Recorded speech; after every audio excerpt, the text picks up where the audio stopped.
Hello ವೀಕ್ಷಕರೇ, ನಮಸ್ಕಾರ. ಎಲ್ರಿಗೂ ಸ್ವಾಗತ ಸುಸ್ವಾಗತ ಮತ್ತೊಂದು ವಿಡಿಯೋಸ್ಗೆ. ನಿನ್ನೆ ನಡೆದಂಥ ಪಂದ್ಯದಲ್ಲಿ RCB ವರ್ಸಸ್ ರಾಜಸ್ಥಾನದಲ್ಲಿ ಮತ್ತೊಂದು ಗೆಲುವು ನಮ್ಮ RCB ತಂಡದಾಗಿದೆ.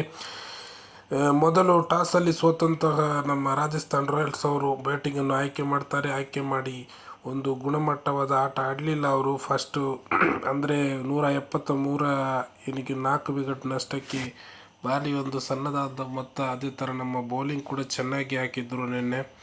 ಅದನ್ನು ಬೆನ್ನಟ್ಟಿದ ನಮ್ಮ RCB ತಂಡ ಮತ್ತೊಂದು ಗೆಲುವು, ಅಂದರೆ 17 ಓವರಿಗೆ ಪಂದ್ಯವನ್ನು ಮುಗಿಸಿದ್ದಾರೆ. ಅದೇ ಥರ ಮತ್ತೊಂದು ಗೆಲುವಾಗಿದ್ದು, ಇದೀಗಾಗಲೇ RCB ಅವರ ಟೇಬಲಲ್ಲಿ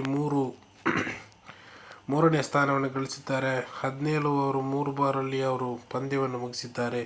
ನಮ್ಮ ಸಾಲ್ಟ್ ಅವರ ಒಂದು ಉತ್ತಮವಾದ ಹೊಡೆತ, ಒಂದು ಆಟ, ಅದೇ ಥರ ವಿರಾಟ್ ಕೊಹ್ಲಿ ಅವರು, ಅದೇ ರೀತಿ ಕೊನೆಯಲ್ಲಿ ನಮ್ಮ ಪಡಿಕ್ಕಲ್ ಅವರು ಕೂಡ ಒಂದು ಉತ್ತಮವಾದ ಆಟ ಅಂತ ಇದರಲ್ಲಿ ಹೇಳ್ಬೋದು. ಅದೇ ರೀತಿ ಮತ್ತಷ್ಟು ಗೆಲುವು ನಮ್ಮ RCB ತಂಡಕ್ಕೆ ಬರಲಿ. ಈ ಸಲ ಕಪ್ಪು ನಮ್ಮ RCB ತಂಡ ಹೊಡೆಯುತ್ತೆ, ನಮಗೆ 100% ಗ್ಯಾರಂಟಿ ಇದೆ. ಈ ಸಲ ಕಪ್ ನಮ್ಮದೇ. ಜೈ RCB. ಮತ್ತೊಮ್ಮೆ ನಮ್ಮ ತಂಡ ಗೆಲುವಾಗಿ ಬರಲಿ. ಧನ್ಯವಾದಗಳು.